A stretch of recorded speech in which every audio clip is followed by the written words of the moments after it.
Hello students, मेरा नाम है शिवाय सिंह और आप देख रहे हैं वाईफाई टू लाइफ। आज की वीडियो में हम बात करने वाले हैं कि पैरेलैक्स मेथड क्या होता है। इससे पहले हमने बात की थी मेजरमेंट ऑफ लेंथ के ऊपर, तो उसमें हमने दो चीज़ें देखी थी, एक डायरेक्ट मेथड और इनडायरेक्ट मेथड। क्या करने के लिए? लेंथ फाइंड करने के लिए। तो जो इनडायरेक्ट मेथड था उसमें हमने देखा था कि यदि दोनों एंड पॉइंट यदि हमारे अप्रोच में नहीं है तो हम वहाँ पे parallax method, oleic method, reflect method का इस्तेमाल करते हैं। तो उसी के आगे वाले टॉपिक है कि पैरेलैक्स मेथड होता क्या है। ठीक है, तो पैरेलैक्स मेथड तो हम मोस्टली फाइंड करने के लिए डिस्टेंस कहाँ की, जैसे आपका सन से दूरी कितनी है अर्थ की, या फिर ऐसी चीज़ें जो दोनों पॉइंट हमारे हाथ में ना हो, वहाँ पे हम इस्तेमाल करते हैं पैरेलैक्स मेथड। तो पैरेलैक्स मेथड समझने से पहले ये समझते हैं कि पैरेलैक्स क्या होता है। ठीक है ना।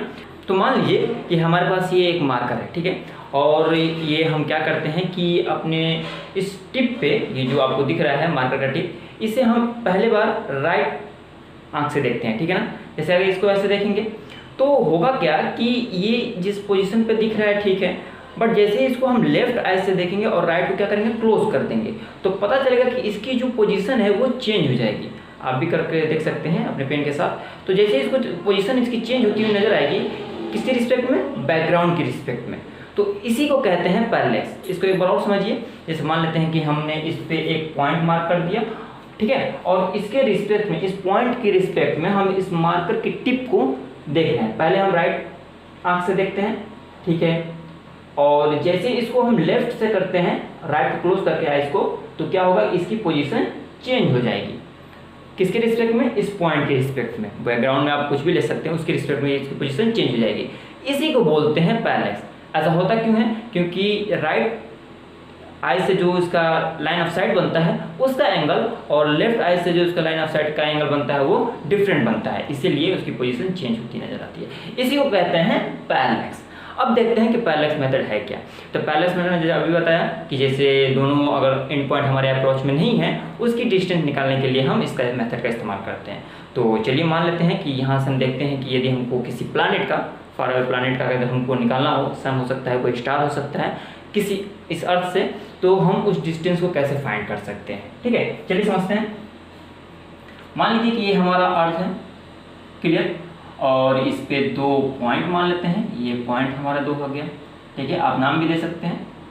और यहाँ पे मान लेते हैं कि कोई हमारा स्टार है, ठीक है ना, बहुत फार अवे है, और इसका जो एंड पॉइंट है हमारे अप्रोच में नहीं है, लेकिन ये दोनों हैं हमारे पास। और मान लेते हैं कि इसका जो डिस्टेंस है दोनों पॉइंट के बीच में जो नोन है, भाई हमने दोनों पॉइंट लिया है तो डिस्टेंस तो मालूम ही है अर्थ पे, ठीक है। तो मान लेते हैं कि ये क्या है, बी है, और इस प्लैनेट से, ठीक है, ये कोई भी स्टार या कुछ भी है, प्लैनेट है, तो यहाँ से एक डिस्टेंस बन रही है। इस यदि यहाँ से हम लाइन ऑफ साइट देखते हैं इस पॉइंट से, तो यहाँ पे एक डिस्टेंस बन रही है डी, ठीक है। और इस यदि पॉइंट से हम लाइन ऑफ साइट का अगर डिस्टेंस बनाते हैं इस पॉइंट से, तो ये भी क्या बन रहा है, कैपिटल डी। ये क्या है, कोई स्टार है। तो यदि मान लिया जाए कि ये हमारा किसी चीज़ का सेंटर है और ये हमारा रेडियस है, तो यहाँ पे एक आर्क बनता नजर आएगा। क्या बनता नजर आएगा? आर्क बनता नजर आएगा। ये ऐसे ऐसे आपको दिखा दे रहा हूँ मैं, ऐसे आर्क बनता हुआ नजर आएगा। और इसे मान लेते हैं कि इसका जो डिस्टेंस है वो एल है। तो हमने अभी देखा कि जो ये डी है वो बी के रिस्पेक्ट में काफ़ी बड़ा है, यानी हम कह सकते हैं D is very very greater than B, यानी डी के कंपेयर में डी जो है वो काफ़ी बड़ी डिस्टेंस है। इसलिए जो ये आर्क लेंथ बन रहा है एल, वो सिमिलर बनेगा बी के, ठीक है ना। ध्यान समझिए, बी एक स्ट्रेट लाइन डिस्टेंस हमने लिया हुआ है, बट जैसे इस पॉइंट से हमने इस आर्क को बनाया तो आर्क थोड़ा ऐसे बनता है, ठीक है। तो ये क्या है, इसकी लेंथ एल है, बट डी के कंपेयर में बी बहुत छोटा है, इसीलिए एल बी के सिमिलर होने के चांसेस बढ़ जाएंगे। ये बी जितना छोटा होगा डी के कंपेयर में, उतने एल और बी क्या होंगे, एक जैसे हो जाएंगे, यानी उनका डिस्टेंस सेम हो जाएगा।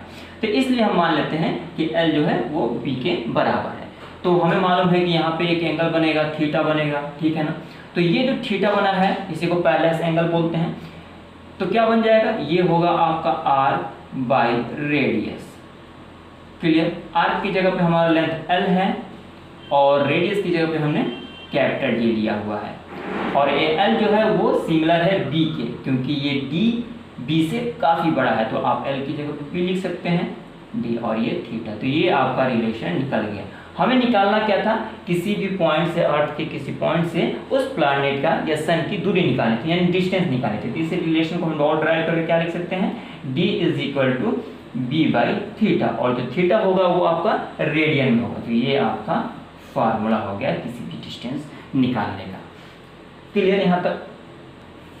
अब समझते हैं कि कोई भी हमारे पास यदि प्लैनेट है, कोई भी सन हो या फिर कोई स्टार है, तो उसकी हम डायमीटर कैसे फाइंड कर सकते हैं। तो चलिए उसको भी समझ लेते हैं।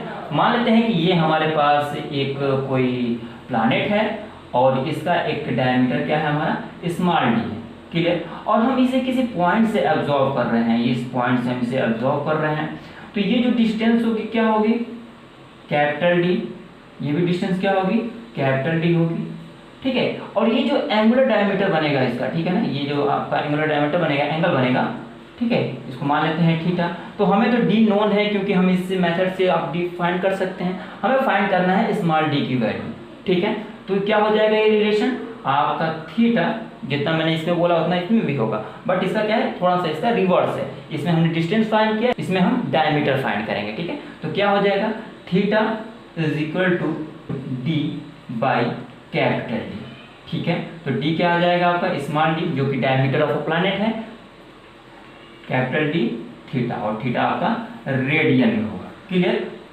तो हमने ये समझा कि किसी भी फार अवे प्लैनेट की यदि डिस्टेंस या फिर उसका डायमीटर निकालना हो तो हम कैसे निकाल सकते हैं। आई होप ये वीडियो आपको पसंद आया होगा। अगले आने वाली वीडियो में हम और बात करेंगे, इसके न्यूमेरिकल्स भी सॉल्व करेंगे। वीडियो ज़्यादा लंबी ना हो इसलिए मैंने वीडियो बस यहीं तक रखा हुआ है। यदि चैनल पर नया है तो पहले चैनल को सब्सक्राइब कर बेल आइकन को हिट कर लीजिएगा, और इस वीडियो को जितना शेयर कर सके उतना शेयर कीजिएगा। ठीक है, इस चैनल पर आपको 9 से लेकर 12 तक मैथ, फिजिक्स, केमिस्ट्री के वीडियो अपलोड किए जा रहे हैं। ठीक है, तो ये बहुत ही मल्टीटास्कर है। आप किसी एग्जाम से जुड़े हुए हैं, किसी गवर्नमेंट एग्जाम से जुड़े हुए हैं, तो उसके भी अपडेट आपको मिलते रहेंगे, रिजल्ट का अपडेट मिलता रहेगा। तो ये चैनल जो है मल्टीटास्कर है। आप अपने फ्रेंड्स से, अपने रिलेटिव्स के साथ इस चैनल को जोड़िए। तो मिलते हैं एक नए वीडियो के साथ। Thanks for watching.